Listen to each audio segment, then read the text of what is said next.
Good morning to all my dear students. पिछली classes के अंदर हम लोगों ने vapour pressure of solution containing volatile solute liquid in liquid solution पढ़ लिया था और मैंने बताया ये केस सेकंड जो है हमारे लिए सबसे इंपॉर्टेंट है। इसी में बहुत सारी चीजें पढ़नी है। तो लिक्विड इन लिक्विड सॉल्यूशन के अंदर हम लोगों ने प्रेशर निकालना सीख लिया था, है ना, कि किस तरीके से एक लिक्विड से दूसरे लिक्विड को जब मिक्स करते हैं तो क्या होता है। और इसके अंदर हम लोगों ने ये फॉर्मूला सीखा था, राउल्ट्स लॉ को अप्लाई करके टोटल प्रेशर निकालना है तो पी नॉट एक्स है plus P naught B x भी, ठीक है ना। और ग्राफ हमने देखा था कि अगर राउल्ट्स लॉ को फॉलो कर रहा है तो राउल्ट्स लॉ का ग्राफ इस तरीके से आता है। और बेसिकली ये ग्राफ जो है ना ये आइडियल सॉल्यूशन के लिए ग्राफ है। तो आज की क्लास में हम लोग टाइप्स ऑफ सॉल्यूशन ही देखने वाले हैं कि कुछ आइडियल सॉल्यूशन भी होते हैं और नॉन आइडियल सॉल्यूशन, दो तरीके के होते हैं। तो जो आइडियल सॉल्यूशन होते हैं ना वो राउल्ट्स लॉ को फॉलो करते हैं। तो राउल्ट्स लॉ को फॉलो करते हुए इस तरीके से ग्राफ आएगा। एक होते हैं हमारे पास नॉन आइडियल सॉल्यूशन, जैसे हम लोगों ने गैस में पढ़ा है ना, आइडियल गैस और नॉन आइडियल गैस पढ़ा है हमने, आइडियल गैस और नॉन आइडियल गैस। तो ideal gas non ideal gas का मतलब कौन सी गैस, रियल गैस पढ़ा है हमने। तो बेसिकली नॉन आइडियल सॉल्यूशन भी अपने पास होते हैं। तो उनको जो एक, अब नॉन आइडियल में भी दो केस होता है, एक पॉजिटिव डेविएटेड होते हैं और एक निगेटिव डेविएटेड। पॉजिटिव वालों का ग्राफ थोड़ा सा ऊपर से जाने लगता है ना। तो आज की क्लास में वो सब डिस्कस करूंगा मैं। बस एक बार हम लोग थोड़ा ध्यान कर लें कि क्या क्या चीजें देखा था, है ना, उसको थोड़ा सा एक बस 2 मिनट में देख लेते हैं। फिर हमने न्यूमेरिकल्स प्रॉब्लम देखे थे इस फॉर्मूले के ऊपर, ठीक है। और ये टॉपिक कवर करने के बाद हम लोगों ने न्यूमेरिकल्स के बाद मैंने इसका मोल फ्रैक्शन कैलकुलेट करना सिखाया था किसके अंदर, वेपर फेज में, कि determination of mole fraction in vapour phase में, वेपर फेज में कैसे मोल फ्रैक्शन को कैलकुलेट करते हैं। फिर हम लोगों ने मोल फ्रैक्शन वेपर फेज में देखा, डिफरेंट डिफरेंट टाइप्स के ग्राफ देखे थे। फिर हमने उसके बाद फ्रैक्शनल डिस्टिलेशन का कॉन्सेप्ट देखा था, ठीक है। तो आज की क्लास में लिक्विड इन लिक्विड सॉल्यूशन ही रहेगा। अभी भी हमारा टॉपिक कौन सा है, लिक्विड इन लिक्विड सॉल्यूशन। लेकिन अब लिक्विड इन लिक्विड सॉल्यूशन के अंदर हम लोग टाइप्स ऑफ सॉल्यूशन देखने वाले हैं कि सॉल्यूशन हमारे पास कितने तरीके का होता है। तो नेक्स्ट हेडिंग हम लोग ये डालते हैं, है ना, टाइप्स ऑफ सॉल्यूशन। हम लोग टाइप्स ऑफ सॉल्यूशन की बात कर रहे हैं और इसमें हम लोग सॉल्यूशन के कौन से टाइप्स को कैटेगराइज करने वाले हैं, लिक्विड इन लिक्विड सॉल्यूशंस को। तो हमारा हेडिंग है टाइप्स ऑफ सॉल्यूशन, सॉल्यूशन के टाइप्स की बात करते हैं। और हम लोग जो देखने वाले हैं और लिक्विड इन लिक्विड के अंदर ही टाइप्स देखने वाले हैं। और टाइप्स का मतलब हमारे लिए होगा ideal and non ideal solution से बेसिकली मीनिंग है। तो पहले तो मैं आपको समझाता हूँ फॉर्मेशन ऑफ सॉल्यूशन कैसे होता है, फिर हम लोग डिसाइड करेंगे आइडियल क्या है और नॉन आइडियल सॉल्यूशन क्या है। तो सबसे पहले फॉर्मेशन ऑफ सॉल्यूशन, कि आखिर कोई सॉल्यूशन बनता कैसे है। क्या हम लोग बेसिकली पढ़ने वाले हैं कि दो सॉल्यूशन को, जैसे मैंने आपको बताया था 50 ml के अंदर 50 ml अगर आपने ऐड किया, 50 ml है पहले का और दूसरे सॉल्यूशन का 50 ml है, तो आपने ऐड किया तो ये तीन पॉसिबिलिटी है, या तो ये 100 ml हो जाएगा, या तो ये 99 ml हो जाएगा, या तो ये 101 ml हो जाएगा। अगर 50 ml में 50 ml मिलाने के बाद 100 ml बनेगा तो ऐसे को आइडियल सॉल्यूशन बोलेंगे। अगर 50 में 50 मिलाने पे 99 या 101 बन गया तो इस तरीके के सॉल्यूशन को क्या बोला जाता है, नॉन आइडियल। और नॉन आइडियल में भी आप देख रहे हैं एक में वैल्यू क्या हो गई, कम हो गई, और एक में वैल्यू क्या हो गई, बढ़ गई। तो जब वैल्यू बढ़ जाती है तो उसको पॉजिटिव डेविएटेड सॉल्यूशन बोलते हैं, और जब वैल्यू घट जाती है तो उसको निगेटिव डेविएटेड सॉल्यूशन बोलेंगे हम लोग। जैसे हमारे पास आइडियल गैस और रियल गैस होता था ना, तो ये बेसिकली आइडियल गैस की तरह हो गया, ठीक है, कि एग्जैक्ट वही मिलेगा। और ये हमारा बेसिकली रियल गैस की तरह हो गया, है ना। तो रियल में तो कोई आइडियल सॉल्यूशन होता ही नहीं है ना कुछ इंटरेक्शन में चेंज आता है जिसकी वजह से वॉल्यूम या तो बढ़ जाता है या तो घट जाता है। तो उसको मैं समझा रहा हूँ किस तरीके से होता है। तो पहले हम लोग फॉर्मेशन ऑफ सॉल्यूशन देखते हैं कि कोई सॉल्यूशन आखिर बनता कैसे है। तो क्या बताया मैंने आपको, कैसे सॉल्यूशन बनाओगे आप। मान लो कोई लिक्विड ए ले रहे हैं, पहले हम लोग ये हमने ले लिया प्योर लिक्विड ए, हमने क्या ले लिया, प्योर लिक्विड ए। तो सरफेस पे केवल किसके मॉलिक्यूल दिखाई देंगे, ए के मॉलिक्यूल्स दिखाई देंगे, ए के सिर्फ मॉलिक्यूल्स दिखाई देंगे, ठीक है। और हमने एक और लिक्विड ले लिया, क्योंकि हमें तो देखना है कि सॉल्यूशन का फॉर्मेशन करने के लिए दोनों लिक्विड सेम होने चाहिए कि अलग होने चाहिए। पानी में पानी को अगर हम लोग मिक्स करेंगे तो क्या सॉल्यूशन बनेगा, नहीं। तो एक अलग लिक्विड होना चाहिए, दूसरा अलग लिक्विड होना चाहिए। तो ये मान लो प्योर लिक्विड बी है, तो इसके सरफेस पे केवल किसके मॉलिक्यूल दिखाई देंगे, बी के मॉलिक्यूल्स, ठीक है। एक प्योर लिक्विड ए है, दूसरा प्योर लिक्विड बी है। और जब इन दोनों को हम लोग मिक्स करेंगे किसी तीसरे कंटेनर के अंदर तब जाके सॉल्यूशन बनेगा। ठीक है, दोनों डिफरेंट लिक्विड होने चाहिए। और जैसे ही हमने इसके अंदर लाके मिक्स किया, इसको भी लाया और इसको लाया, इन दोनों को हमने मिला दिया, तो अब मिला देंगे तो हमारे लिए क्या बनेगा, सॉल्यूशन बनेगा। और जिसको हम लोग क्या लिखते हैं, ए प्लस बी, है ना, सॉल्यूशन बन गया। अब सॉल्यूशन जब बन गया तो सरफेस पे सबके दोनों के मॉलिक्यूल आएंगे, ए के भी बी के भी। जैसे आप पानी ले लें और पानी में रसना को अगर मिलाते हैं तो आप सरफेस पे केवल पानी रहता है कि रसना रहता है, उस पर रसना भी रहेगा और पानी भी रहेगा। मतलब सरफेस के ऊपर ए के भी मॉलिक्यूल्स और बी के भी मॉलिक्यूल्स। अब क्या करना है, जैसे अब क्यों होगा, ये तो हमारा हो गया प्योर लिक्विड और किस तरीके से सॉल्यूशन बनता है। मान लो कि इसका हमने कितना वॉल्यूम ले लिया, इसका वॉल्यूम हमने लिया है V1। कितना वॉल्यूम लिया है, V1। और सपोज करो कि इसका वॉल्यूम हमने कितना लिया है, V2। ठीक है, और ये जो हमारा नया सॉल्यूशन बना, इसका वॉल्यूम हमने कितना कह दिया, V3। ठीक है, तो होना क्या चाहिए एक्चुअल में, जो V3 की वैल्यू होगी वो V1 प्लस V2 के बराबर होना चाहिए, है ना। पर ये हमेशा नहीं होता है, क्योंकि अब हम लोग बात ही कर रहे हैं सॉल्यूशन के टाइप्स की। मतलब अगर वो आइडियली रहेगा सॉल्यूशन, तभी V1 प्लस V2 किसके बराबर होगा, V3 के। ठीक है ना। और नॉन आइडियल अगर सॉल्यूशन रहेगा तो V3 कभी भी V1 और V2 के बराबर होने वाला नहीं है। क्यों ऐसा होता है, क्यों ऐसा होता है कि 50 में 50 ml जोड़े तो 99 ml हो सकता है, 50 में 50 जोड़े तो 101 हो सकता है, या 50 में 50 जोड़ के 100 हो सकता है। क्यों ऐसा होता है, तो देखो उसको समझो जरा। ये देखो प्योर लिक्विड जब ये था तो ए मॉलिक्यूल्स में आपस में क्या है, इंटरेक्शन है। क्या जब सॉल्यूशन बना तो ए में इंटरेक्शन बचा है क्या, वो इंटरेक्शन अब इस सॉल्यूशन के अंदर दिखाई नहीं देगा, क्योंकि एक मॉलिक्यूल के बीच में एक बी मॉलिक्यूल आके इंटरेक्शन को क्या कर दिया है, ब्रेक कर दिया।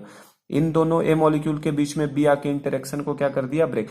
मतलब जो यहाँ पे ए मॉलिक्यूल में इंटरेक्शन है वो सॉल्यूशन के अंदर इंटरेक्शन दिखाई नहीं दे रहा है। यहाँ देखो बी मॉलिक्यूल में इंटरेक्शन क्या था, यहाँ सब बी मॉलिक्यूल्स आपस में इंटरेक्ट थे, एक दूसरे से कनेक्टेड थे।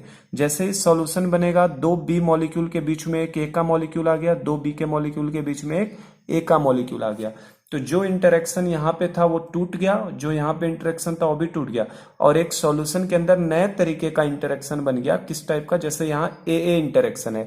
यहाँ कौन सा इंटरेक्शन है, प्योर लिक्विड ए की अगर बात करूं मैं, तो यहाँ पे हम लोग यहाँ लिख देता हूं मैं, प्योर लिक्विड ए के केस में कैसा इंटरेक्शन दिख रहा है। चलो ये नीचे ले लेता हूं।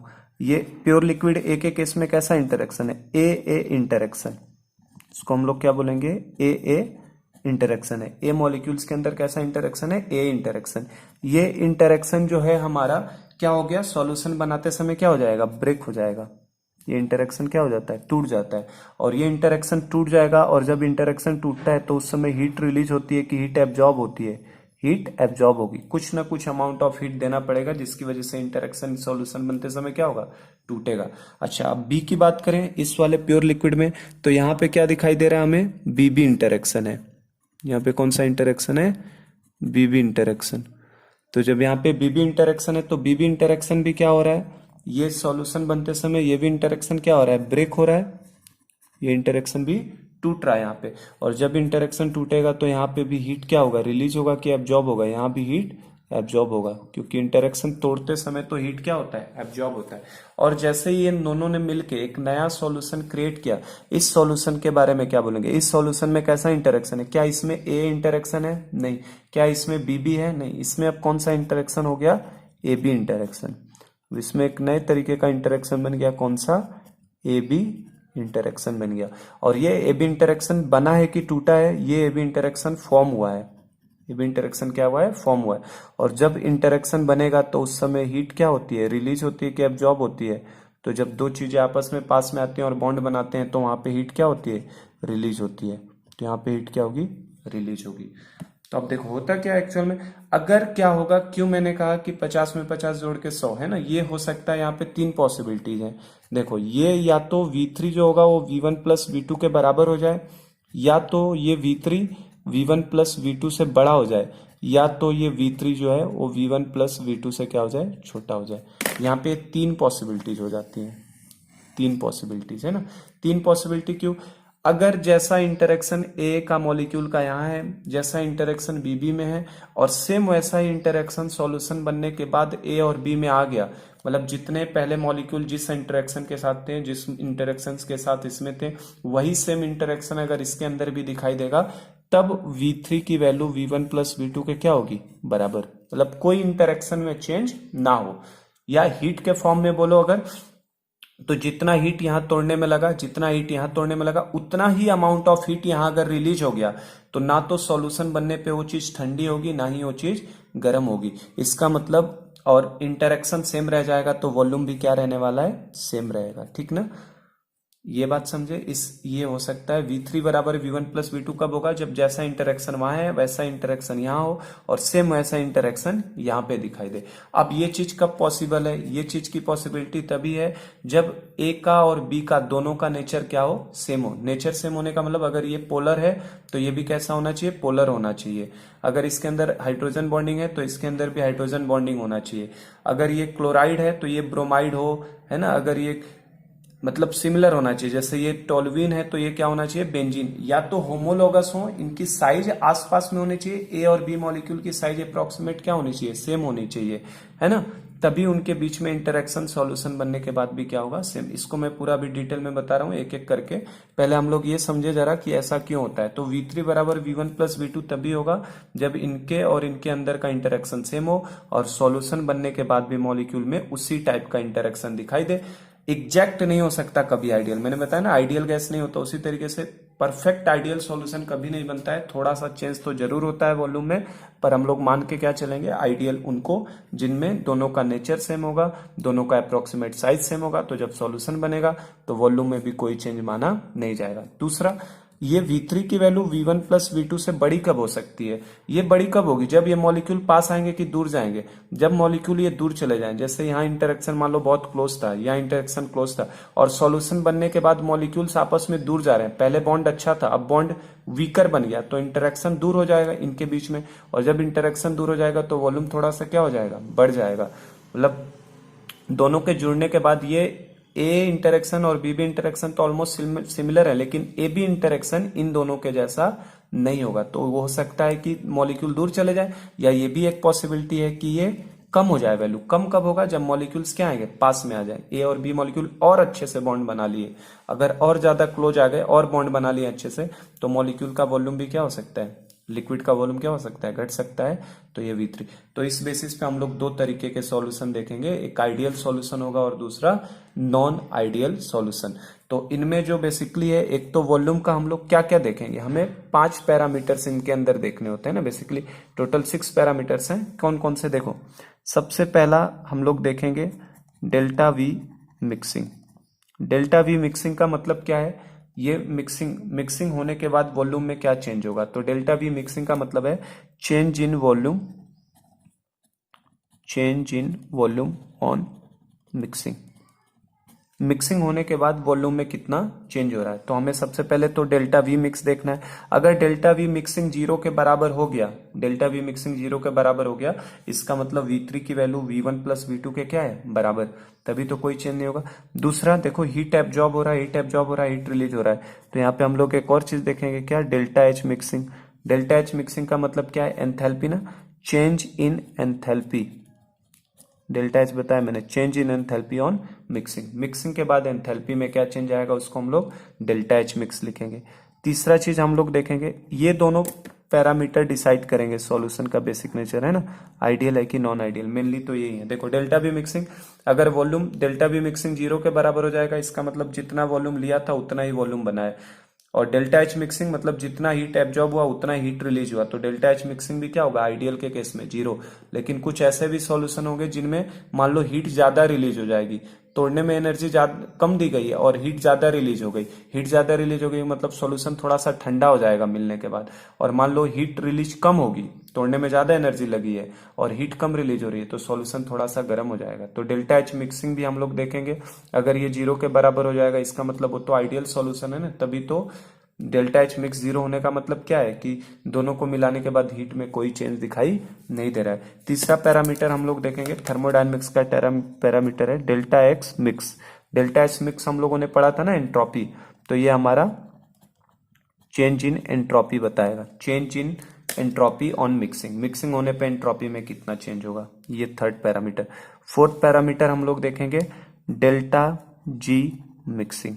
डेल्टा जी भी मैंने, ये देखो ये दोनों पैरामीटर हम लोगों ने सरफेस केमिस्ट्री के अंदर पढ़ा था। तो डेल्टा एस एंट्रोपी हो रहा था, एंट्रोपी मतलब बेसिकली क्या हो रहा था, रैंडमनेस का मेजर। डेल्टा जी मिक्सिंग का मतलब होता है, डेल्टा जी भी मैंने बताया था, इसको हम लोग गिब्स एनर्जी बोलते हैं, गिब्स फ्री एनर्जी बेसिकली, है ना। तो डेल्टा जी मिक्सिंग बताएगा change in Gibbs free energy on mixing, mixing होने पे कितना चेंज होगा। और ये दो पैरामीटर्स है ना, दो के पैरामीटर्स का सेट में बना रहा हूं, ध्यान से देखो, दो पैरामीटर्स ये हो गए, दो ये हो गए, और दो पैरामीटर्स, एक तो force of attraction. Force of attraction मतलब बेसिकली इंटरेक्शन के बारे में, इंटरेक्शन के बारे में अभी बताया मैंने। हो सकता है कि ए बी इंटरेक्शन, ए इंटरेक्शन और ए बी इंटरेक्शन सब सेम हो, तो V3 बराबर V1 प्लस V2 होगा। लेकिन अगर ये हो सकता है ए बी इंटरेक्शन ए और बी इंटरेक्शन से ज्यादा हो गया, ज्यादा हो गया मतलब मॉलिक्यूल पास में आ गए, पास में आ जाएंगे तो वॉल्यूम क्या हो जाएगा, कम। ये भी हो सकता था कि ए बी इंटरेक्शन ए और बी इंटरेक्शन से बढ़ जाए, मतलब मॉलिक्यूल्स दूर दूर चले जाए, तो बढ़ जाएंगे तो वॉल्यूम क्या हो जाएगा, बढ़ जाएगा। तो हमें एक पैरामीटर फोर्स ऑफ अट्रैक्शन को भी देखना है कि इंटरेक्शन कैसा हो रहा है सॉल्यूशन बनने के बाद, और एक हमें और देखना है क्या, वेपर प्रेशर को, कि वेपर प्रेशर किस तरीके से बिहेव करेगा। तो देखो ये टोटल 6 पैरामीटर्स हमें समझने हैं, है ना, इन टाइप्स ऑफ सॉल्यूशन के लिए। जो सॉल्यूशन है इसका फॉर्मेशन ऑफ सॉल्यूशन किस तरीके से बनता है ये बताया मैंने। सॉल्यूशन बनाने के लिए प्योर लिक्विड ए लो, प्योर लिक्विड बी लो, इन दोनों को मिक्स करो तो सॉल्यूशन तैयार होगा। उस सॉल्यूशन का वॉल्यूम बराबर भी हो सकता है, बड़ा भी हो सकता है और छोटा भी हो सकता है। और इस बेसिस पे सॉल्यूशन के टाइप्स पे हम लोग ये 6 पैरामीटर्स को देखेंगे, है ना। तो सॉल्यूशन अपने पास दो तरीके के हो सकते हैं।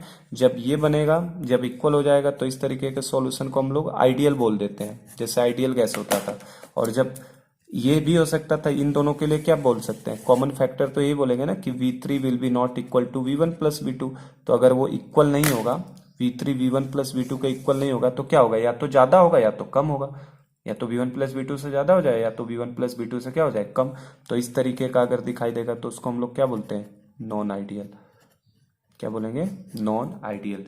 जैसे गैस में होता था अपने पास, एक होता था आइडियल गैस, तो आइडियल गैस सेम था। रियल गैस में दो केस पढ़े थे हमने। रियल गैस में कॉम्प्रेसिबिलिटी फैक्टर Z या तो एक से बड़ा होता था या तो एक से छोटा। जैसे आइडियल गैस जब पढ़ते थे तो कॉम्प्रेसिबिलिटी फैक्टर कितना पढ़ते थे, Z इज इक्वल टू 1। और नॉन आइडियल गैस पढ़ते थे तो compressibility factor Z not equal to 1। तो क्या होता था, या तो Z एक से बड़ा होता था या तो Z एक से छोटा होता था। इसी तरीके से सॉल्यूशन में भी आइडियल सॉल्यूशन में क्या होगा, बराबर, और नॉन आइडियल के केस में क्या होगा, या तो वैल्यू बड़ी हो जाएगी वॉल्यूम, या तो वॉल्यूम क्या हो जाएगा, घट जाएगा।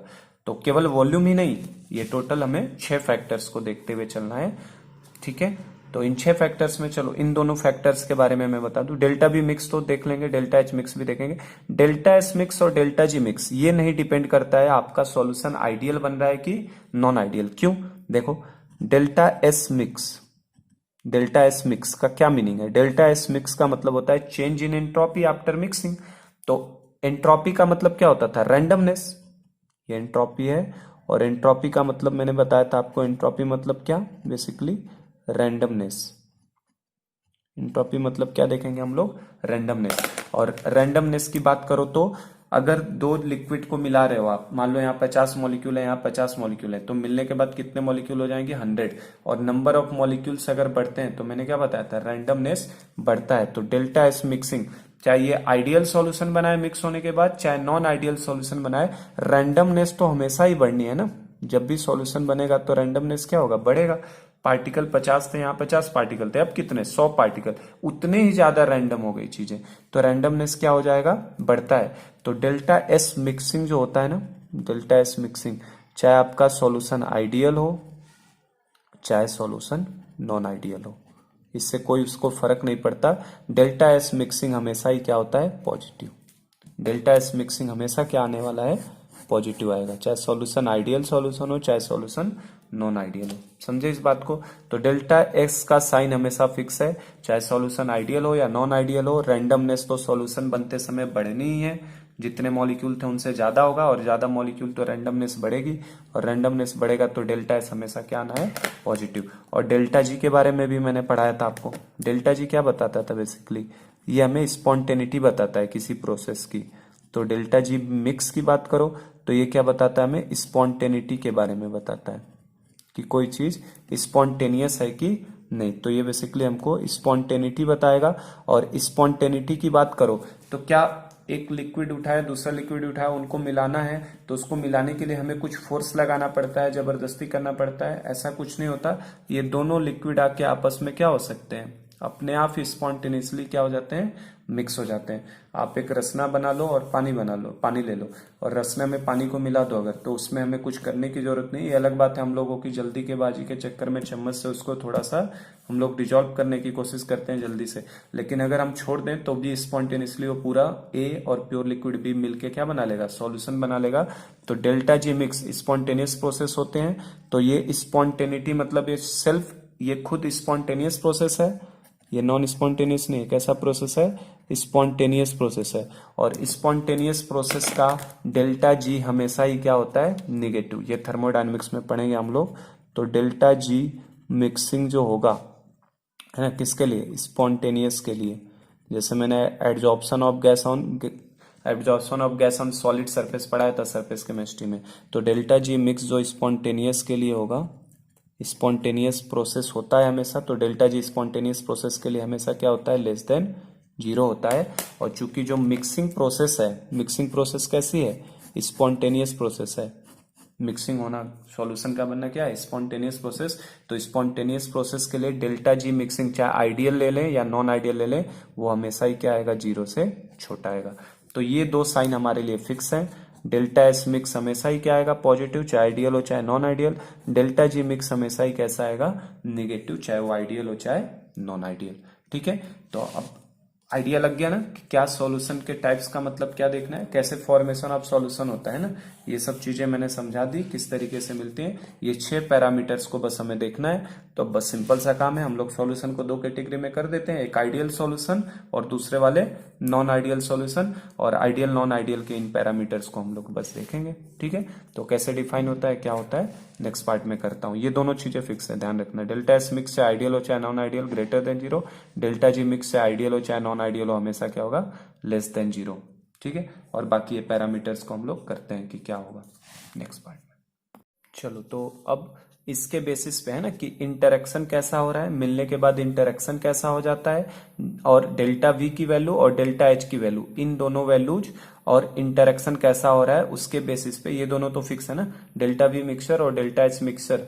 और फोर्स ऑफ अट्रैक्शन कैसा हो रहा है, फोर्स ऑफ अट्रैक्शन तो वेपर प्रेशर से रिलेशन बताया था ना मैंने। Vapour pressure is inversely proportional to क्या था, फोर्स ऑफ अट्रैक्शन। अगर मॉलिक्यूल में फोर्स ऑफ अट्रैक्शन ज्यादा हो जाएगा, फोर्स ऑफ अट्रैक्शन अगर ज्यादा हो जाएगा तो उसका वेपर प्रेशर क्या हो जाएगा, कम हो जाएगा, क्योंकि वो मॉलिक्यूल इवोपरेट नहीं होना चाहेगा ना। अट्रैक्शन ज्यादा हो गया तो इवोपरेट होना नहीं चाहेगा।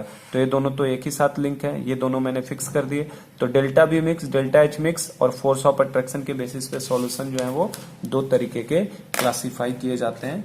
तो इस चीज को मैं लिख देता हूं, on basis of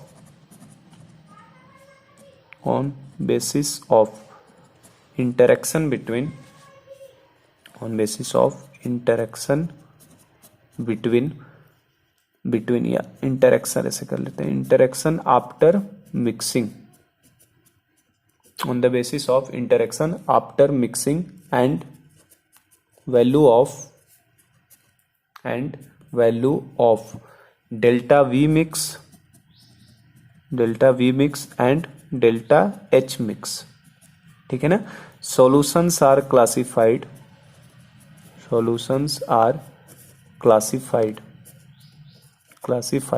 into 2 categories। Solutions are classified into 2 categories। 2 category में सॉल्यूशन को हम लोग क्लासिफाई करते हैं, किसके बेसिस पे, इंटरेक्शन कैसा है, ऑन बेसिस ऑफ इंटरेक्शन कि उनके बीच में इंटरेक्शन कैसा है मॉलिक्यूल का, मिक्सिंग होने के बाद आफ्टर मिक्सिंग, और value of delta we mix और डेल्टा एच मिक्स के बेसिस पे सॉल्यूशन को 2 कैटेगरी में क्लासिफाई किया जाता है। जिसमें से पहला हम लोग बोलेंगे कि क्या बोला जाएगा, पहला वाला सॉल्यूशन कहलाएगा हमारे लिए आइडियल सॉल्यूशन। फर्स्ट कैसा होगा, आइडियल सॉल्यूशन। तो चलो, आइडियल सॉल्यूशन किसको बोलोगे, आइडियल सॉल्यूशन ऐसे सॉल्यूशन होंगे जिनमें मिक्सिंग के बाद कोई भी वॉल्यूम में चेंज हमें दिखाई नहीं देगा। और अगर मिक्सिंग के बाद, इन दोनों के मिक्स होने के बाद वॉल्यूम में कोई चेंज नहीं दिखाई देगा, मतलब V3 बराबर V1 प्लस V2 होगा, तो ये राउल्ट्स लॉ को फॉलो करते हैं। मतलब बेसिकली हम लोग डिफाइन किसके बेसिस पे करते हैं, आइडियल और नॉन आइडियल, उसकी डेफिनेशन जो दी गई है वो वेपर प्रेशर के हिसाब से दी जाती है। वेपर प्रेशर का कॉन्सेप्ट किसने बताया था मेजर करने के लिए, राउल्स लॉ ने बताया था। वेपर प्रेशर मेजर करने के लिए कौन बताया हमें, राउल्स ने बताया था ना। तो बेसिकली जो सॉल्यूशन राउल्स लॉ को फॉलो करते हैं उनको हम लोग आइडियल बोल देते हैं, और जो लोग राउल्स लॉ को फॉलो नहीं करते उनको हम लोग क्या बोल देंगे, नॉन आइडियल। क्यों, राउल्स लॉ को अगर फॉलो करेगा तो जो वेपर प्रेशर हमारा कैलकुलेशन से निकल के आएगा वही ऑब्जर्वेशन से भी मिलेगा, तो वो हमारे लिए आइडियल सॉल्यूशन होते हैं। तो देखो आइडियल सॉल्यूशन में हम लोग क्या लिखेंगे, solution which follows, solution which follows Raoult's law, solution which follows Raoult's law at all temperature and concentration। ठीक है ना, हर टेम्परेचर हर कंसंट्रेशन के ऊपर जो सॉल्यूशन राउल्ट्स लॉ को फॉलो करते हैं आर नोन एज, बोर्ड में इंपॉर्टेंट है ध्यान रखना है ना, डेफिनेशन बोर्ड के पॉइंट ऑफ व्यू से आइडियल सॉल्यूशन की डेफिनेशन हमसे पूछ लेता है। तो solution which follows Raoult's law at all temperature and concentration are known as ideal solution, are known as ideal solution. ऐसा सॉल्यूशन जो राउल्ट्स लॉ को हर प्रेशर और टेम्परेचर, हर टेम्परेचर और कंसंट्रेशन पे फॉलो करता है उनको हम लोग क्या बोलते हैं, आइडियल सॉल्यूशन। क्या फॉलो करने का मीनिंग क्या है, डेट इज, फॉलो करने का मतलब होता है डेट इज पी कैलकुलेटेड, हम लोग पी क्या करेंगे, कैलकुलेट करेंगे। तो पी कैलकुलेटेड जो वैल्यू आएगी it should be equal to P observation, जो ऑब्जर्व्ड वैल्यू आएगी ना, P calculated should be equal to P observed. Observation से जो वैल्यू मिलेगी ना वही हमारी कैलकुलेटेड के बराबर होनी चाहिए। ठीक है, क्या मतलब है कैलकुलेटेड और ऑब्जर्व्ड वैल्यू का मतलब क्या है, देखो तो अब क्या कहना चाहता हूं मैं, इसका मीनिंग अब समझाता हूं जरा, कि राउल्ट्स लॉ को फॉलो करने का क्या मीनिंग है। देखो इस तरीके से हमारे पास सॉल्यूशन ये बनाते हैं हम लोग, यहाँ पे मान लो ये सॉल्यूशन है हमारे पास किसका, ए प्लस बी, हमने मिला के सॉल्यूशन बना दिया ए और बी का। जैसे हम लोग सॉल्यूशन बना लेंगे यहाँ पे इसका क्या बनेगा, यहाँ पे सरफेस पे उसके लिक्विड मॉलिक्यूल्स आएंगे सब, ए बी आएगा, ए बी ये लिक्विड मॉलिक्यूल्स होंगे, और यहाँ पे इनका क्या बनेगा, वेपर बनेगा। हम लोग क्या करते हैं, इस वेपर को, और इनमें इक्विलिब्रियम स्टेब्लिश हो जाएगा कुछ समय के बाद, इस वेपर को हम लोग क्या करते हैं, है ना, यूट्यूब मैनोमीटर सुना है हमने, जिससे प्रेशर मेजरमेंट करते हैं, उसको हम लोग लगा देते हैं यहाँ पे, देखो इस तरीके से। ये क्या हमारे लिए मैनोमीटर है, जो प्रेशर को मेजर करने के लिए लगाया जाता है, प्रेशर मेजर करने के लिए। इनिशियली मान लो, इनिशियली जब होता है इसमें लेयर क्या रहते हैं, सेम, इनिशियली लेयर क्या रहते हैं, सेम। लेकिन जैसे ही यहाँ पे वेपर डेवलप होगा, ये वेपर यहाँ से निकलेगा और ये वेपर क्या करेगा, यहाँ से पुश करेगा इसको, है ना, लिक्विड लेवल को। तो ये लिक्विड कॉलम थोड़ा सा क्या आ जाता है, नीचे। तो ये लिक्विड कॉलम अगर नीचे आएगा तो यहाँ से लिक्विड कॉलम थोड़ा सा कहाँ जाएगा, ऊपर। और इन दोनों के बीच का जो डिफरेंस मेजर होता है, ये हाइट हमें पता चल जाती है, और इस हाइट की हेल्प से, फिजिक्स में पढ़ा होगा, इस हाइट की हेल्प से हम लोग प्रेशर को मेजर कर सकते हैं। और यहाँ पे जो प्रेशर मेजर होता है ना, उसको ऑब्जर्व्ड प्रेशर बोलेंगे। क्या बोला जाएगा, ऑब्जर्व्ड प्रेशर, की कितना प्रेशर ऑब्जर्वेशन के बाद मिला है ना। इसमें लिक्विड कॉलम ऐसे हाइट ले लेगा। तो इनिशियली तो लिक्विड कॉलम दोनों तरफ का सेम रहता है, जैसे यहाँ और यहाँ पे, लेकिन बाद में जैसे ही वेपर क्रिएट होगा ना, ये वेपर धक्का देगा और यहाँ से हम लोग क्या करेंगे, ऑब्जर्व्ड वेपर प्रेशर को मेजर कर सकते हैं। तो ये जो हमें मिलेगा लेबोरेटरी में, ये ऑब्जर्वेशन वाला वेपर प्रेशर कहलाएगा, पी ऑब्जर्व। ठीक है, और कैलकुलेटेड का क्या मीनिंग है, हमें देखो मोल फ्रैक्शन मैंने बताया था आपको, एक्स ए और एक्स बी क्या रहेगा, नोन रहेगा। क्यों नोन रहेगा, क्योंकि हमें एन ए और एन बी पता रहेगा। बेसिकली ये नोन क्यों है, क्योंकि हमें एन ए और एन बी तो पता ही रहेगा ना, कि ए के कितने मोल्स लें, बी के कितने मोल्स लें, ये हमें पता रहेगा। तो उसकी हेल्प से हमें मोल फ्रैक्शन नोन रहेगा। और मैंने बताया था आपको P naught A and P naught B, ये हमेशा क्या रहेंगे, ये तो गिवन रहते हैं, ये क्या रहेंगे, गिवन। तो हमें पी नॉट ए और पी नॉट बी पता है, हमें एक्स ए और एक्स बी भी पता है। तो इसकी हेल्प से, इन दोनों डेटा की हेल्प से क्या हम लोग पी कैलकुलेट कर सकते हैं, यहाँ पे पी कैलकुलेट। तो पी कैलकुलेट कैसे करते हैं हम लोग, राउल्ट्स लॉ को लगा देते हैं। क्या लगाते हैं, P naught A X A plus P naught B X B. तो यहां से राउल्ट्स लॉ से हम लोग क्या कैलकुलेट कर सकते हैं, पी की वैल्यू। तो यहां से एक वैल्यू आप कैलकुलेट करोगे, इन दोनों की हेल्प से क्या होगी, एक वैल्यू कैलकुलेट होगी। और ये वाला जो वैल्यू है पी ऑब्जर्वेशन, ये लेबोरेटरी वाली वैल्यू है, जो वैल्यू हमें प्रॉब्लम में गिवन होगी। ये वैल्यू हमें बार हम लैब में तो मेजर करने जाएंगे नहीं, हमें एक वैल्यू दी हुई रहेगी वेपर प्रेशर की। तो अगर एक वैल्यू जो दी हुई है, इसका मतलब वो देने वाली वैल्यू कौन सी होगी, ऑब्जर्वेशन वाली वैल्यू होगी। देने वाली वैल्यू कौन सी होगी, ऑब्जर्वेशन वाली, क्योंकि ऑब्जर्वेशन तो हम करने जाएंगे नहीं, हमें क्वेश्चन में जो वैल्यू प्रेशर का देगा ऑब्जर्वेशन का होगा। एक वैल्यू हम लोग क्या करेंगे, कैलकुलेट करेंगे। लेकिन अगर अब क्या हो, इफ ऐसा हो सकता है कि जो वैल्यू ऑब्जर्वेशन से मिली वो हमारी कैलकुलेटेड के बराबर है। ऑब्जर्वेशन वाली वैल्यू क्या है, कैलकुलेटेड के बराबर। तो अगर ऑब्जर्वेशन वाली कैलकुलेटेड के बराबर वैल्यू मिल गई, इसका मतलब इस तरीके का सॉल्यूशन कैसा कहलाएगा, आइडियल सॉल्यूशन। इस तरीके का सॉल्यूशन कैसा कहलाएगा, आइडियल, क्योंकि इसने राउल्ट्स लॉ को फॉलो कर लिया। Solution which follow Raoult's law at all temperature and concentration are known as ideal solution. तो आइडियल सॉल्यूशन ऐसा सॉल्यूशन होता है जो राउल्ट्स लॉ को फॉलो करता है, मतलब ऑब्जर्वेशन वाली वैल्यू किसके बराबर आती है, कैलकुलेटेड के। लेकिन ये भी एक पॉसिबिलिटी थी कि जो ऑब्जर्वेशन से वैल्यू निकल के आई वो हमारी कैलकुलेटेड के बराबर ना हो। कैलकुलेटेड तो यहां से कर लेंगे, ऑब्जर्वेशन वाली दी रहेगी। अगर ये ऑब्जर्वेशन वाली कैलकुलेटेड के बराबर नहीं है तो इसका मतलब वो आइडियल सॉल्यूशन नहीं है। वो कैसा सॉल्यूशन कहलाएगा हमारे लिए, नॉन आइडियल। हमारे लिए कैसा कहलाएगा, नॉन आइडियल सॉल्यूशन।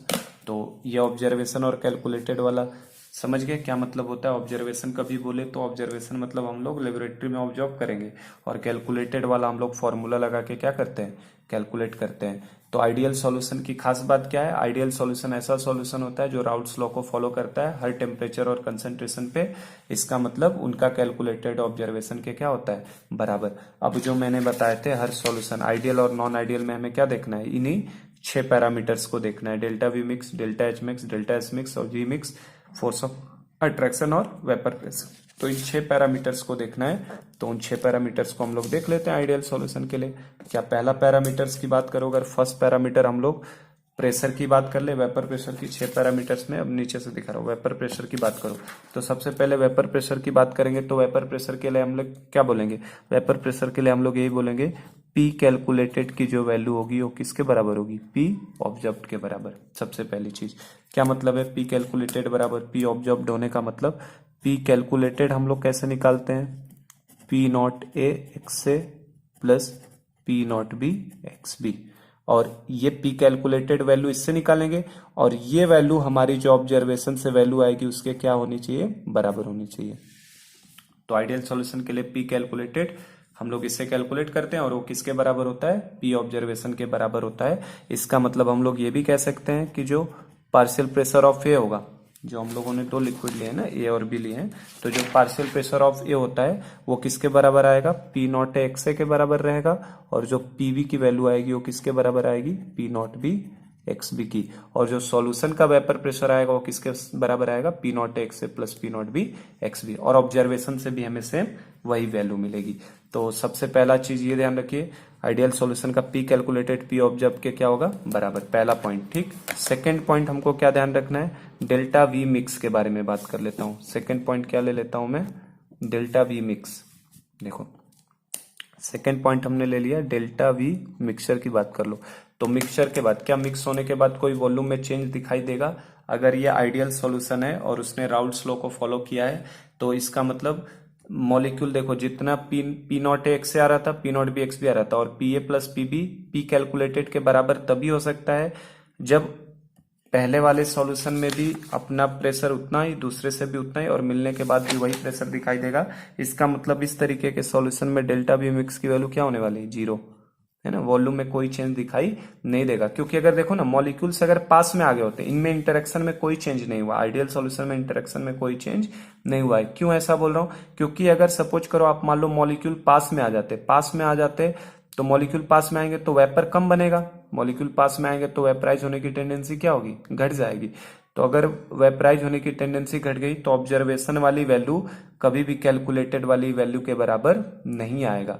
और अगर मॉलिक्यूल्स दूर दूर हो गए होते, मतलब वॉल्यूम बढ़ जाता तो जल्दी से वेपर बनता, तो ऑब्जर्वेशन वाली वैल्यू क्या हो जाती, कैलकुलेटेड से ज्यादा हो जाती। चूंकि ऐसा नहीं हुआ, इसका मतलब इनमें वॉल्यूम में भी कोई एक्सचेंज नहीं हुआ है। जितना वॉल्यूम 50 ml को 50 ml में जोड़ा तो 100 ml का सॉल्यूशन बना। तो डेल्टा वी मिक्सचर कितना हो जाएगा, 0। अगला पैरामीटर्स की बात करूं मैं, delta H mixture heat exchange की, तो ऐसे सॉल्यूशन के अंदर हीट का भी कोई एक्सचेंज नहीं हुआ है, जितना हीट तोड़ने में लगा है उतना हीट रिलीज होने में लगा है। तो क्या क्या ध्यान रखना है, पी कैलकुलेटेड बराबर पी ऑब्जर्व्ड होता है आइडियल के लिए, ठीक ना।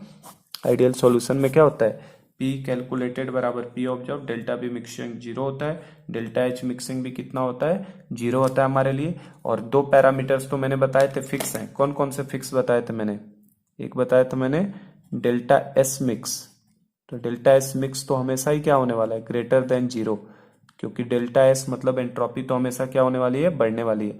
अगले पैरामीटर की बात करूं मैं, डेल्टा जी मिक्स, तो ये मैंने बताया डेल्टा जी मिक्स क्या है, चेंज इन, जैसे 50-50-100 मॉलिक्यूल मिले हैं तो डेल्टा एस मिक्स तो हमेशा ही ग्रेटर देन जीरो, एंट्रोपी बढ़ेगी, और डेल्टा जी मिक्स हमेशा क्या होता है, लेस देन जीरो, क्योंकि हमेशा प्रोसेस कैसी होती है, स्पॉन्टेनियस होती है। तो दो पैरामीटर्स ये, दो चार और एक ये, 5 पैरामीटर्स हो गए। और एक लास्ट पैरामीटर की बात कर लूं मैं, अट्रैक्शन की बात है ना, कि मॉलिक्यूल्स में किस तरीके का अट्रैक्शन दिखाई देगा। तो क्या हम लोग बोल सकते हैं जो ए में अट्रैक्शन था वही अट्रैक्शन बी में भी नियरली सेम होगा, और वही सेम अट्रैक्शन किस में दिखाई देने वाला है, सॉल्यूशन बनने के बाद भी, मतलब A attraction will be nearly equal to B attraction will be nearly equal to A B interaction, है ना। सारे इंटरेक्शन आपस में अप्रोक्सीमेटली में क्या रहते हैं, सेम रहते हैं। तो लास्ट पॉइंट चलो मैं नीचे लिख देता हूँ, लास्ट पॉइंट हम लोग यही बोलेंगे, एक आखिरी पॉइंट हम लोग ये बोलेंगे कि जो ए इंटरेक्शन है, A interaction will be nearly same to BB interaction, जो दो सॉल्यूशन हम लोग मिला रहे हैं उनके इंटरेक्शन के, ठीक है। और ये इंटरेक्शन सेम सिमिलर किसके आएगा, AB इंटरेक्शन, तीनों क्या आएंगे, आपस में सेम आएंगे। जितना ए में इंटरेक्शन होगा उतना ही लगभग हमें बीबी में इंटरेक्शन दिखाई देगा, और उतना ही लगभग इंटरेक्शन किसके अंदर होगा, ए बी इंटरेक्शन होगा। तो क्या ये समझ पाए पहले बेटा कि कितने कौन कौन से कैलकुलेटेड ऑब्जर्व के बराबर आइडियल के केस में होता है, डेल्टा बी मिक्स जीरो होता है, डेल्टा एच मिक्स भी जीरो होता है, डेल्टा एस मिक्स होने के बाद बढ़ जाएगा, एंट्रोपी तो हमेशा ही बढ़ना, ये दोनों पैरामीटर कभी भी चेंज नहीं होंगे, चाहे आइडियल हो चाहे non ideal. Delta G mix हमेशा लेस देन जीरो। और इंटरेक्शन की बात करो तो ए इंटरेक्शन जैसा रहेगा वैसा ही बीबी रहेगा, और वैसा ही ए बी। अब ये इंटरेक्शन, ए इंटरेक्शन और बीबी इंटरेक्शन और ए बी इंटरेक्शन, ये आपस में सेम कब हो सकते हैं, ये उन्हीं तरीके के सॉल्यूशंस में हो सकते हैं जिनमें ए और बी का नेचर क्या हो, सेम हो। जैसे ये पोलर तो ये भी पोलर, ये नॉन पोलर तो ये भी नॉन पोलर, और लगभग मॉलिक्यूलर साइज भी इनका क्या हो, सेम हो। तो उसको मैं नेक्स्ट पार्ट में ले लेता हूं। ये आइडिया लग गया हमें ना क्या करना है। अब इसके बारे में मैं सॉल्यूशन का, किस तरीके के सॉल्यूशन में ये चीजें सेम होती हैं, और हम लोग इसके कुछ एग्जांपल्स लेते हैं नेक्स्ट पार्ट में। तो देखो, ये इंटरेक्शन सेम होने के लिए, ए इंटरेक्शन बीबी इंटरेक्शन और ए बी इंटरेक्शन सेम होने के लिए पोलर नेचर इनका क्या होना चाहिए, आपस में सेम। जैसे मान लो एक में हाइड्रोजन बॉन्ड है दूसरे में नहीं है, तब वो क्या करेगा, हाइड्रोजन बॉन्ड को तोड़ देगा जाके। लेकिन अगर यहाँ भी हाइड्रोजन बॉन्ड है यहाँ भी हाइड्रोजन बॉन्ड है तो वहां टूटने का कोई भी सवाल नहीं है, पोलर कंपोनेंट है तो पोलर। तो इसके लिए हम लोग क्या लिखते हैं, एक बात बस मैं यहाँ पे लिख देता हूँ, ये नोट हमारा ध्यान रहे कि कैसे सॉल्यूशन हमारे लिए आइडियल सॉल्यूशन बनाते हैं। तो ऐसे सॉल्यूशंस लिख देता हूं मैं यहाँ पे, solutions in which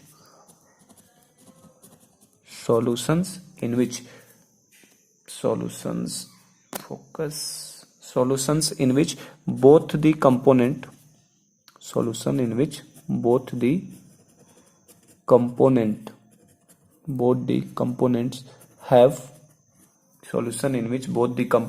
have nearly, क्या बोल सकते हैं, nearly same polar nature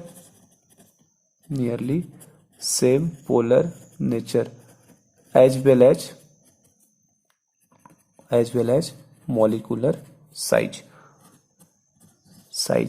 will form ideal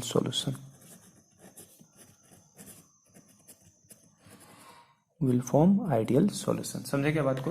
ऐसा solution in which both the components, दोनों कंपोनेंट्स में क्या होना चाहिए, नियरली सेम पोलर नेचर हो एज वेल एज साथ ही साथ क्या होना चाहिए, मॉलिक्यूलर साइज भी उनकी क्या होनी चाहिए, नियरली सेम होनी चाहिए। ऐसे सॉल्यूशन ही हमारे लिए किस तरीके का सॉल्यूशन बनाएंगे, आइडियल सॉल्यूशन बनाएंगे, ठीक है ना।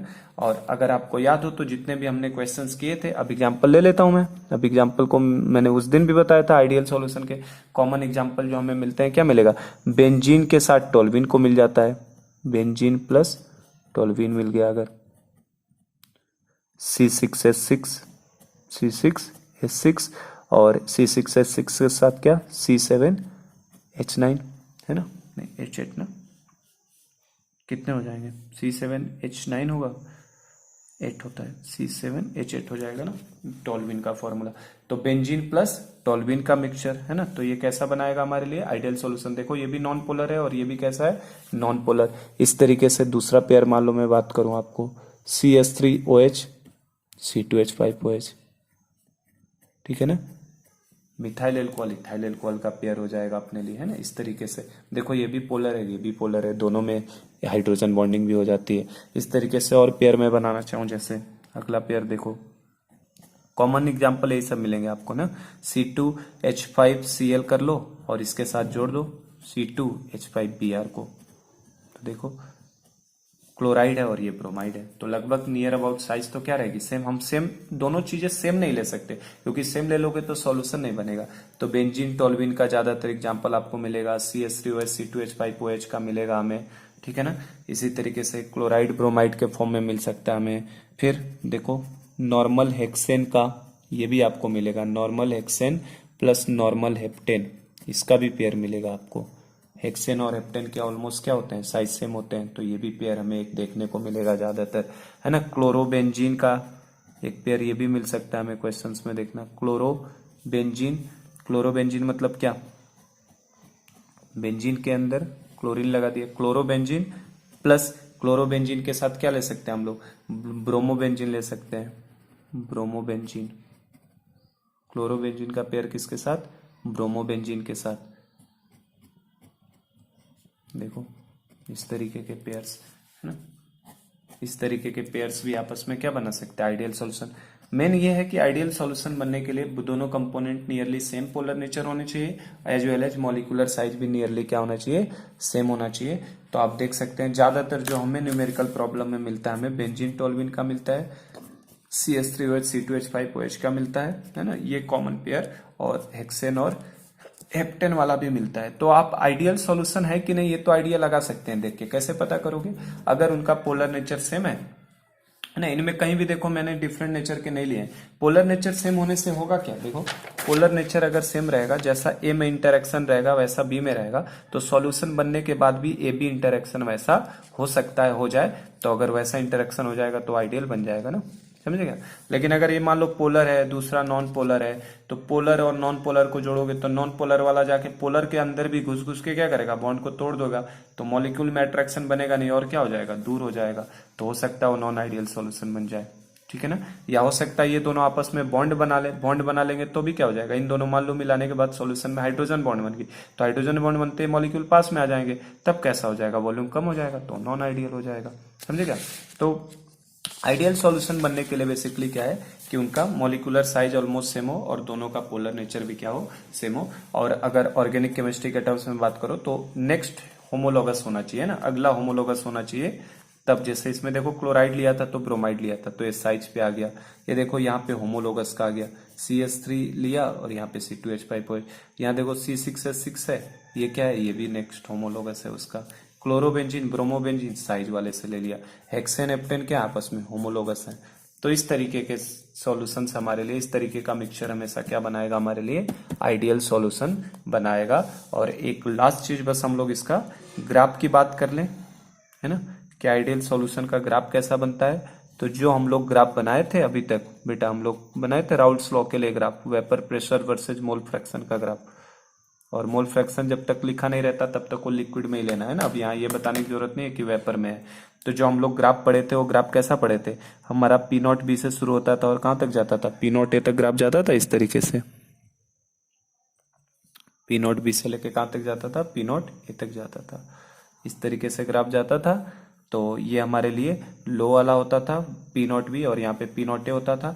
और इसको भी हम लोग चाहे तो इस तरीके से मिला के बनाए थे। देखो इसे यहाँ जोड़ दिया था, इसे यहाँ जोड़ दिया हमने, तो ये जो ग्राफ बनता है ये ग्राफ बेसिकली किसके लिए है हमारा, this graph is only valid for ideal solution. किसके लिए ग्राफ है ये, आइडियल सॉल्यूशन का ही ग्राफ होता है, जिसमें ये हमारे लिए P होता है, ये वाला हमारे लिए PA की लाइन होती थी और ये वाली लाइन किसकी होती थी, PB की। और यहाँ पे हमने पढ़ाई था PA बराबर क्या, P नॉट X से हो जाता था, ठीक है। और जो PB है, PB ये किसके बराबर होता है, P नॉट B X भी होता था। और ये वाला जो P है, कैपिटल P, ये किसके बराबर है, ये PA प्लस PB के बराबर है। और PA प्लस PB अगर दोनों को जोड़े तो बेसिकली क्या है, P नॉट X है plus P not B XP, इसके बराबर हो जाता है, ठीक है ना। समझे क्या इस बात को। तो जो आइडियल सॉल्यूशन का ग्राफ होता है वो हमारा सेम जैसा हम लोगों ने जो ग्राफ पढ़ा है, हम लोगों ने राउल्ट्स लॉ ही पढ़ा है ना, तो राउल्ट्स लॉ को जो फॉलो करता है वो हमारे लिए आइडियल सॉल्यूशन होता है। और आइडियल सॉल्यूशन का ग्राफ हमारा इस तरीके से बनता है। तो क्या हम लोग आइडियल सॉल्यूशन को समझ गए पूरी तरह से कि क्या है आइडियल सॉल्यूशन। एक बार फिर से बता देता हूँ मैं, मैंने तो ये समझाने की कोशिश की कि सॉल्यूशन बनता कैसे है, और बनता जब है तो उसमें किस तरीके से क्या क्या चेंजेस हमें देखने होते हैं, और उसके बेसिस पे हमें ये 6 पैरामीटर्स को ध्यान रखना है, ठीक ना। 2, 2, 4, 2, 6, जिनमें से ये दोनों फिक्स है कि ये हमेशा ही पॉजिटिव होगा और डेल्टा जी हमेशा ही क्या होगा, निगेटिव होगा। और वेपर प्रेशर जो राउल्ट्स लॉ को फॉलो करेगा वो आइडियल में आ जाएगा, जो नहीं फॉलो करेगा वो नॉन आइडियल में आ जाएगा। और इन दोनों को भी देख लिया हमने किस तरीके से। तो आइडियल सॉल्यूशन में हमें ये 6 पैरामीटर ध्यान रखना है। कैलकुलेटेड ऑब्जेक्ट के बराबर होगा delta B mixture 0, delta H mixture 0, delta S mixture greater than 0, delta G mixture greater than less than 0। ये दोनों तो फिक्स है, इन दोनों में कोई भी चेंज नहीं है, चाहे आइडियल रहे चाहे नॉन आइडियल रहे, ये दोनों हमेशा फिक्स है, ठीक है। और कितने हो गए, 1, 2, 3, 4, 5, 6 पैरामीटर से। और एक हमसे ग्राफ भी पूछ सकता है, तो ग्राफ के बारे में क्या इन्फॉर्मेशन है कि ग्राफ जैसा हम लोग बनाते हैं उसी तरीके का ग्राफ बना रहेगा नॉर्मल, इस ग्राफ में कोई भी चेंज नहीं होगा। अब जब नॉन आइडियल में आओगे ना तो ये ग्राफ ऐसा नहीं रहेगा, हो सकता है ग्राफ ऊपर से जाने लगे। अगर पॉजिटिव डेविएटेड रहेगा तो ग्राफ कहां से जाएगा, ऊपर से, और निगेटिव डेविएटेड रहेगा तो ग्राफ कहां से जाएगा, नीचे से। तो बस यही चेंज हो जाता है हमारा नॉन आइडियल सॉल्यूशन के केस में। तो नेक्स्ट पार्ट में मैं नॉन आइडियल सॉल्यूशन ले रहा हूं, सेकंड। अब हम लोग फर्स्ट हम लोगों ने पढ़ लिया कौन सा, आइडियल सॉल्यूशन। अब सेकंड हम लोग लेते हैं कौन सा, non ideal solution. Second solution कौन सा होगा, नॉन आइडियल सॉल्यूशन। बताओ नॉन आइडियल किसको बोलेंगे, आइडियल तो उसको बोल रहे थे हम लोग जो राउल्ट्स लॉ को फॉलो कर रहा था। देखो आइडियल के लिए हमने क्या बोला, आइडियल सॉल्यूशन के बारे में हमने क्या बोला, solution which follow Raoult's law at all temperature and concentration are known as ideal solution. और आइडियल की खास बात क्या थी, ऑब्जर्व्ड वाला कैलकुलेटेड के बराबर था। अब नॉन आइडियल में ये दोनों चीजें आपस में बराबर नहीं रहेंगी, और इनमें से भी कोई भी वैल्यू आपस में, ये दोनों बराबर नहीं, ये भी 0 के बराबर नहीं होगा, ये भी 0 के बराबर नहीं, इंटरेक्शन भी कभी सेम नहीं होगा, ये दोनों तो फिक्स ही रहने हैं, ठीक है। और ग्राफ भी इस तरीके का ग्राफ अब हमें दिखाई नहीं देगा। इस तरीके के पेयर कभी नॉन आइडियल सॉल्यूशन नहीं बनाएंगे, हमेशा क्या बनाएंगे, आइडियल। तो अब हम लोग नॉन आइडियल की बात कर लें, तो देखो नॉन आइडियल सॉल्यूशन में क्या बोलोगे, नॉन आइडियल सॉल्यूशन किसको बोला जाएगा, solution which does not follow Raoult's law, solution which does not follow, दिख रहा है ना, solution which does not follow Raoult's law, solution which does not follow Raoult's law are known as non-ideal solution, are known as non-ideal solution। ऐसा solution जो Raoult's law को follow नहीं करता है उनको हम लोग क्या बोलेंगे, नॉन आइडियल सॉल्यूशन। और क्या मीनिंग हुआ नॉन आइडियल सॉल्यूशन का, डेट इज हम लोग कह सकते हैं इनके अंदर जो कैलकुलेटेड वैल्यू आएगी वो ऑब्जर्व्ड वैल्यू के बराबर नहीं होगी। और मैंने अभी आपको ऑब्जर्वेशन का मतलब समझाया क्या मतलब है, तो इनके अंदर कैलकुलेटेड वैल्यू कभी भी ऑब्जर्व्ड वैल्यू के बराबर नहीं आती है। तो ऐसे सॉल्यूशन कैसे कहलाते हैं हमारे लिए, नॉन आइडियल सॉल्यूशन कहलाते हैं, ठीक है ना। तो इसका मतलब इन तरीके के सॉल्यूशंस में क्या होगा, इंटरेक्शन जो होता है वो क्या हो जाता होगा, डिफरेंट। तो हम लोग ये भी कह सकते हैं in this type of solution, in this type of solution interaction, in this type of solution interaction before mixing, interaction before mixing and after mixing and after mixing.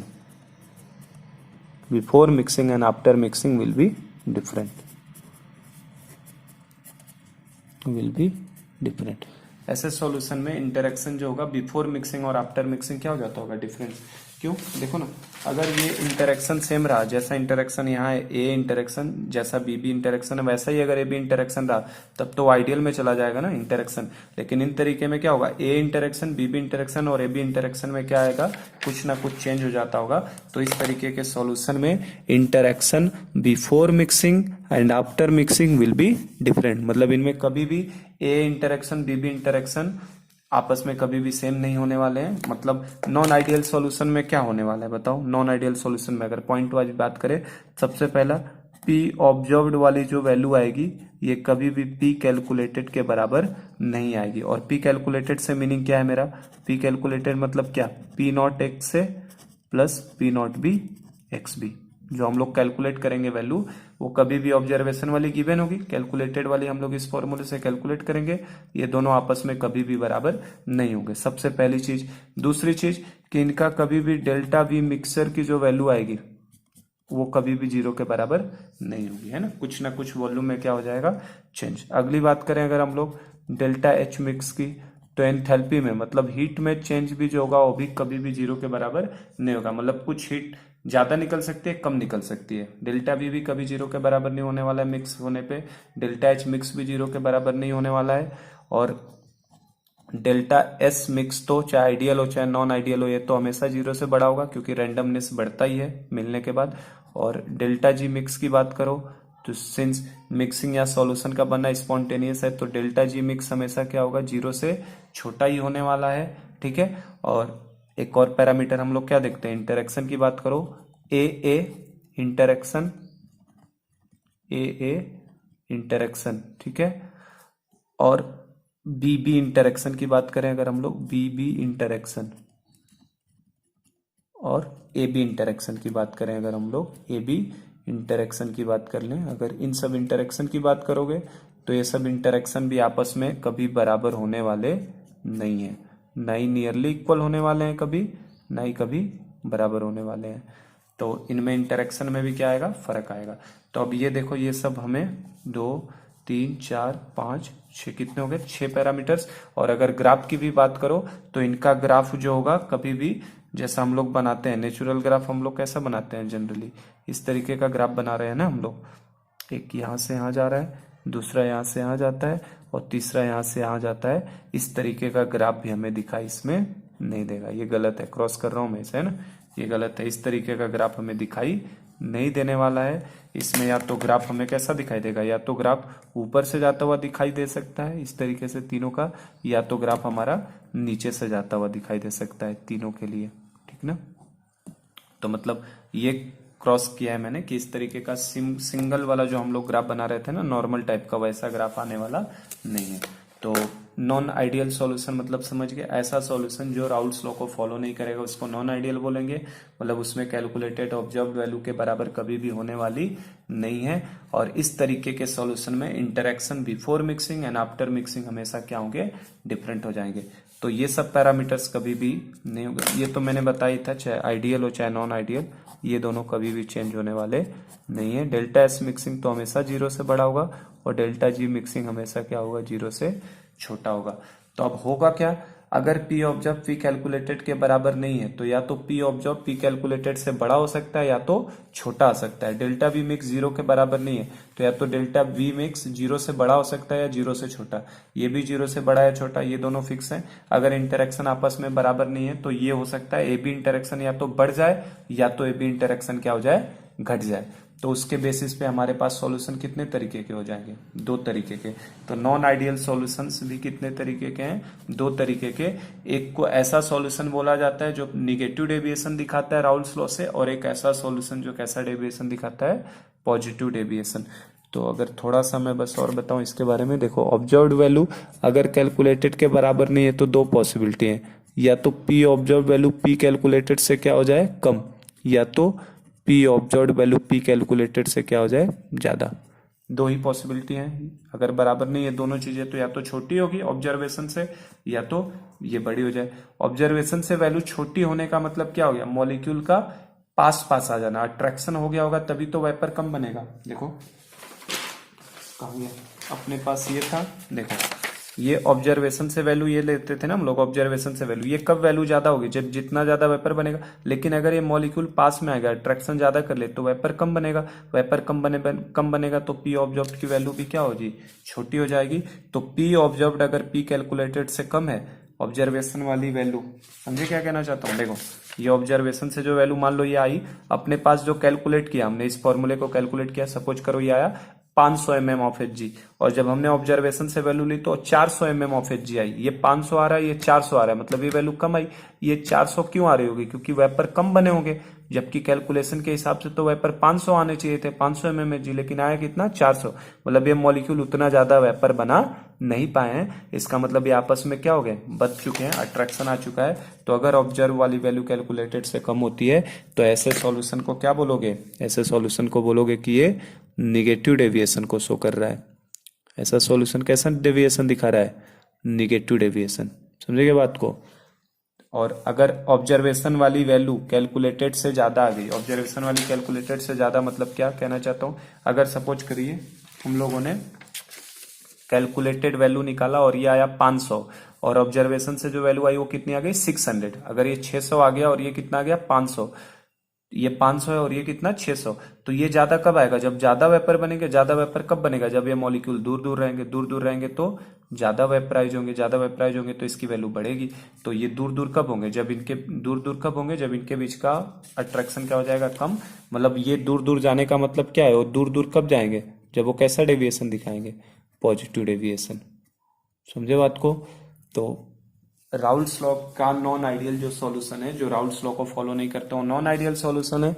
Does not follow, जो follow नहीं करेगा वो non ideal है। और non ideal है तो अगर वो फॉलो नहीं करेगा तो मतलब उसकी वैल्यू पी नॉट एक्स है plus P naught B X B के बराबर, कभी भी ऑब्जर्वेशन वाली वैल्यू इसके बराबर नहीं होगी।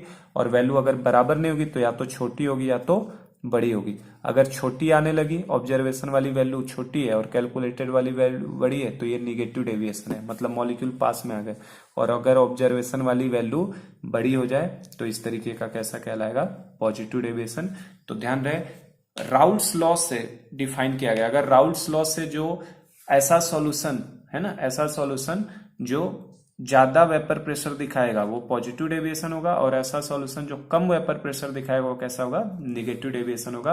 तो ये वेपर प्रेशर के फॉर्म में। और अगर अट्रैक्शन के टर्म्स में बात करोगे तो अट्रैक्शन के टर्म्स में क्या होगा, निगेटिव डेविएशन वाले में अट्रैक्शन ज्यादा हो जाएगा। तो ऐसा सॉल्यूशन जिनमें ए बी इंटरेक्शन ज्यादा हो जाता है, ज्यादा मॉलिक्यूल पास में आ जाते हैं, वो कैसा डेविएशन दिखाते हैं, निगेटिव डेविएशन।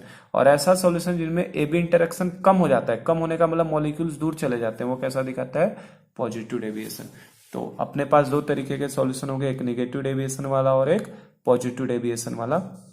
ऐसे इसमें भी होगा, डेल्टा बी मैक्स 0 से बड़ा है 0 से छोटा, डेल्टा एच मिक्स 0 से बड़ा है 0 से छोटा, है ना। और इंटरेक्शन के टर्म्स में बात करेंगे अगर हम लोग, तो इंटरेक्शन के टर्म्स में क्या होगा, अगर देखो जो निगेटिव डेविएशन होगा, थोड़ा सा और मैं समझा देता हूं फिर हम लोग क्लोज करते हैं।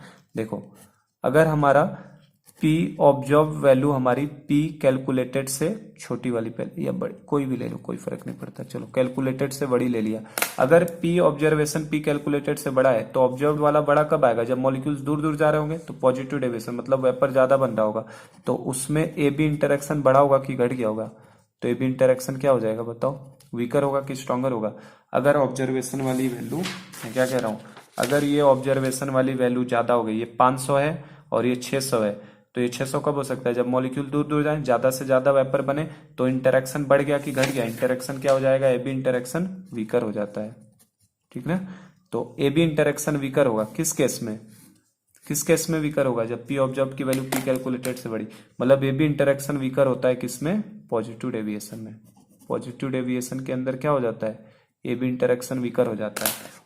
और अगर ऐसा भी हो सकता था कि P ऑब्जर्व्ड वाली जो वैल्यू है, P ऑब्जर्व्ड वाली वैल्यू ये क्या हो, P कैलकुलेटेड से कम हो।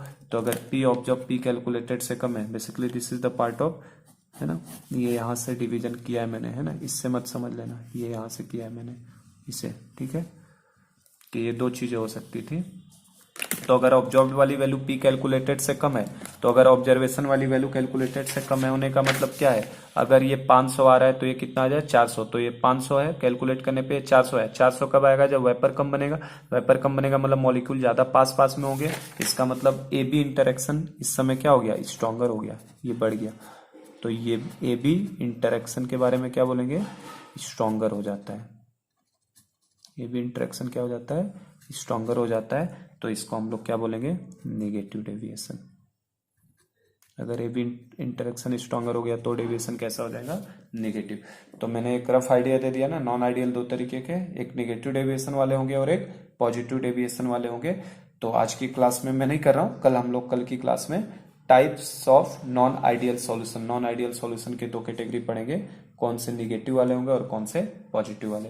तो उनको अलग अलग क्लासिफाई करके पॉजिटिव और निगेटिव को पूरा फिर से मैं एक्सप्लेन करूंगा दोनों को। ठीक है, तो आज का लेक्चर मैं यही करता हूँ स्टॉप। इसको थोड़ा देख लीजिए ढंग से, है ना, क्या क्या हमने पढ़ लिया, टाइप्स ऑफ सॉल्यूशन किस तरीके से होते हैं, और उसके बाद हम लोग कल की क्लास में हमने टाइप्स ऑफ सॉल्यूशन देख लिया, किस तरीके से सॉल्यूशन बनता है, ये पैरामीटर्स को देखना है हमें। ठीक है, और उसके बाद हमने आज आइडियल सॉल्यूशन भी डिस्कस कर लिया ना, क्या होता है किस तरीके से, और आइडियल के बाद हमने उसके देख लिए एग्जांपल्स कौन से हैं। कल की क्लास में हम लोग अभी नॉन आइडियल तो मैंने बता दिया क्या होता है, दो कैटेगरी है, इनमें निगेटिव भी पढ़ेंगे पॉजिटिव भी। तो निगेटिव के एग्जांपल्स देखेंगे, ये सारे पैरामीटर्स देखेंगे निगेटिव में, सब छोटे हो जाएंगे, less than less then less then का साइन आ जाएगा निगेटिव में, ये भी छोटा हो जाएगा, ये भी छोटा, ये भी छोटा, ये दोनों फिक्स है, ये भी कम हो जाएगा, है ना, इस तरीके का। और पॉजिटिव वाले में भी देख लेंगे और उसके बाद कुछ एग्जांपल्स करेंगे और उनका ग्राफ करेंगे, और उसी में मैं बता दूंगा एजियोट्रॉपिक मिक्सचर क्या होते हैं और उसका कॉन्सेप्ट क्या है। तो we will stop here today, और कल की क्लास में यहीं से आगे हम लोग बढ़ेंगे। Thank you.